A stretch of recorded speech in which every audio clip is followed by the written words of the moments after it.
salaan ka bacdi waan idinka mahad celinayaa soo dhaweyntaadna soo dhaweyseen anigii waftigii ila socday waxaan u malaynayaa safar gaaban baan ku baxnay safarkaasoo ahaa ka qaybgalka caleemasaarka madaxweynihii lixaad ee loo doorto tan iyo intii la dhisay puntland inuu madaxweyne ka noqdo Siciid Cabdullaahi Deni oo aan odhan karo waxay ahayd munaasabad muujinaysay reer puntland mas-uuliyadda iyo xilkasnimada iyo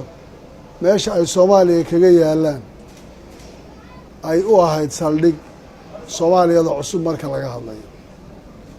iyo nidaamkan federaalka ah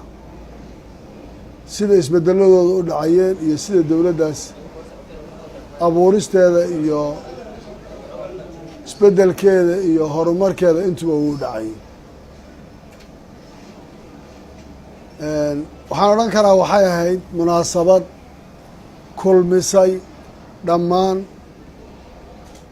qeybaha kala duwan ee mas-uuliyiinta soomaaliya ha noqdeen madaxweyneyaal hore ha noqdeen ra-iisul wasaareyaal hore ha noqdeen kuwa isteydyada hadda jooga ha noqdeen madaxweynihii jamhuuriyadda federaalka iyo labadii gole ee dowladda federaalka ah ha noqdeen dowlad goboleedyadii waftiyadii ka yimid ha noqdeen dhaqan ururada haweenka dhalinyarada waxaad moodeysaa inay ahayd kulan aan loo ballamin laakiin soomaali ay ku dhannayd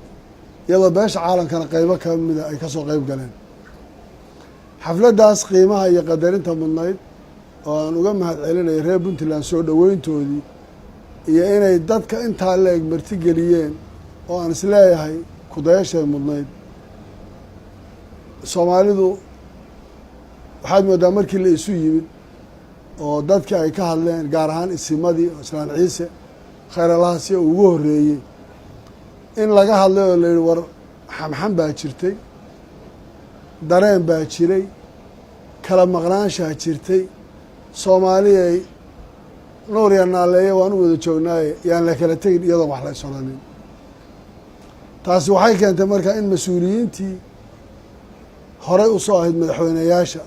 oo xasan sheekh iyo madaxweynihii ka horreeyey sheekh shariif madaxweynaha hadda maxamed cabdullaahi farmaajo ra-iisul wasaareyaal hore cali maxamed geedi iyo ka mid yihiin madaxdii hore ee xilka ka degtay puntland madaxweynihii ku-xigeenkii iyo dad badan oo kale oo mas-uuliyiini in la isu tago oo la yidhaahdo yaan sugaynaa waxaa ku jira guddoomiyaha aqalka sare iyo xubno badan oo sanadka ka mid ahaa dadkii ka shaqeynayay wadahadaladii khilaafkii ka jiray dowladda federaalka iyo dowlad goboleedyada intaasoo dhan markii la isku daray waxay noqotay aan kulanno warina fadhiisiya oo talo soomaaliyeed aan isweydiino oo haddii intaan oo oday ah aan isugu nimid yaynaan ku kala tegin dadku wayna soo fiirinayaan innagoo aan kelmad odhanin oon balax isweydiinin waxay taasi keentay fursaddaasi oo odayaashii dhaqanka iyo hooyooyinkii iyo qof waliba uu noo imanayo lahaa qof waliba yaan lagu kala tegin waxaa la isu sheego in la wada fadhiisto o la yidhaha war maxaa talaa ma wada hadli karaa wax ma isweydiin karaa taa macnaheedu wuxuu noqday in la wada hadli karo waxna la isweydiin karo oo macnuu yahay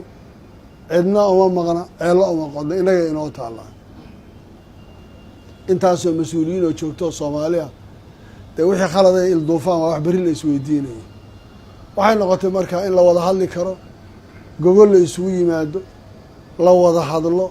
cabashooyinka jiray la isu soo gudbiyey horey la isugu soo gudbiyey laga jawaabo waxaana ka soo baxay waxay noqotay ballanta aada maqasheen in garoowe la isugu yimaado bisha maarso 20-keeda oo macnaheedu uu yahay in laga wada hadlo wixii la kala tabanayey khaladaadka jiray waxaa la kala tirsanayey iyo wixii horey loogu gudbiyo guddiga ka tirsanaa aqalka sanadka ee baarlamaanka oo ay hor yaalleen cabashooyin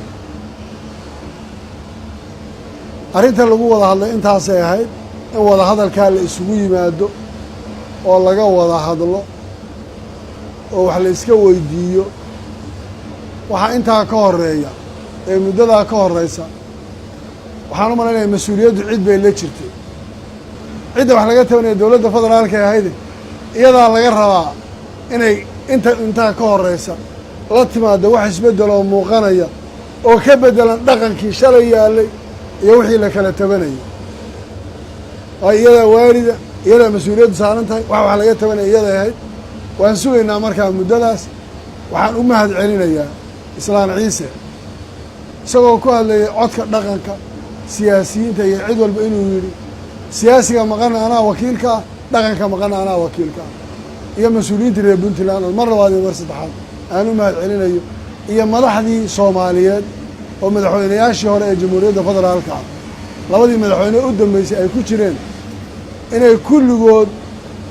u taagnaayeen oy ka hadlayeen war soomaaliyay maxaa dan inoo ah iyo maxaan qabsanaa taa markaa waxaan rabaa inaad sidaa u ogaataan niyad wanaag baan la soo noqonnay dowladdu dowladda waxba kama aanaan sheegayn awalba mana aanaan ku caaseynin waan qiraynay dowladnimadooda laakiin ay daardaaroo la kifadee meesheedii bay taallaa intaa waxaan ku darayaa reer jubbaland waxaa la yidhi waxaaruhu hooyadood wadka way ula siman yihiin laakiin mareegtaa u dheer waxaan horta maanta ka tacsiyeynayaa qaraxi ka dhacay magaalada muqdisho shabeelle oo dad abri'aa oo masaakiina makhaayad iyo kaalin shidaal iyo qarax lagu sameeyey laakiin waxaa ayaan daraa aynu ku jiraynaa tacsidu waxay u baahan tahay ficil in la sameeyo oo tallaabo la qaado sheekh bashiir nin la odhan jiray oo geesi ahaa hadda taalladiisu ay burco ku taallo halgamayaasha soomaaliyeed ahaa yaa qolo wadaaduu u yimid oo wuxuu yihi war markaale waxaad habaartaan gaaladii habaara ilaahu gaalada jebi ilaahu kan yeel oo